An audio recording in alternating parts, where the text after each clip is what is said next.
Nigeria, a nation often called the Giant of Africa, is also known as one of the most religious countries in the world. With over 80 million Christians, the church plays a central role in the lives of many. But beneath the surface of vibrant worship and faith, a troubling question arises: is Christianity making Christians poor in Nigeria? And why are prosperity gospel preachers ripping off their members in the name of tithes and offerings? Let's start with a story. Meet Ada, a single mother of 3, living in a small village in Enugu. Every Sunday, Ada wakes up early, dresses her children in their best clothes, and heads to church. She believes in the promises of her pastor that if she gives faithfully, God will bless her abundantly. So, she tithes 10% of her meager income and gives offerings, even when her children go to bed hungry. But years have passed, and Ada is still struggling. Her pastor, however, drives a luxury car and lives in a mansion. What's going on here? This is the paradox of the prosperity gospel in Nigeria. Preachers promise wealth, health, and miracles if only you sow a seed of faith. They quote scriptures like Malachi chapter 3 verse 10. Bring the whole tithe into the storehouse. Test me in this. But often leave out the part about justice, mercy, and caring for the poor. Instead, they build massive auditoriums that seat tens of thousands but generate no income for the church or its members. They establish private schools and universities, funded by the donations of poor congregants. Yet these institutions are often too expensive for the very people who funded them. Take, for example, the story of Pastor Wealthy, not his real name, who built a multi-million-dollar university with church funds. While the university stands as a symbol of progress, many of the members who contributed to its construction cannot afford to send their children there. Meanwhile, the pastor's own children study abroad on scholarships funded by the church. Is this what Jesus meant when he said, "Love your neighbor as yourself"? Imagine if churches used their resources differently. Instead of building auditoriums that are only used on Sundays, what if they invested in production plants, farms, or small businesses that could create jobs for their members?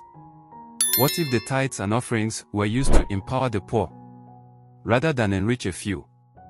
The Bible is clear about caring for the needy. James 1 verse 27 says, "Religion that God our Father accepts as pure and faultless is this, to look after orphans and widows in their distress." Yet, many churches seem to have forgotten this mandate. The prosperity gospel preaches a dangerous message, that poverty is a curse and wealth is a sign of God's favor. But is this truly biblical?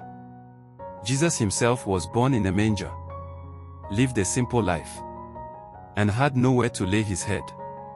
He said, "Blessed are the poor in spirit, for theirs is the kingdom of heaven," Matthew 5 verse 3.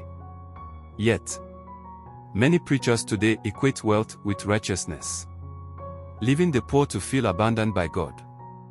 Now, let's be clear, not all churches or pastors are guilty of this. There are many who genuinely care for their members and use church resources wisely. But the question remains, why do so many prosperity gospel preachers prioritize personal wealth over the well-being of their congregations? And what can be done to address this issue? There is hope. Some churches are leading the way by investing in community development. They run feeding programs, vocational training centers, and small business initiatives that empower their members.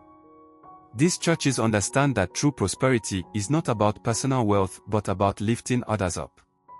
As Proverbs 14 verse 31 says, "Whoever oppresses the poor shows contempt for their maker, but whoever is kind to the needy honors God." So, is Christianity making Christians poor in Nigeria?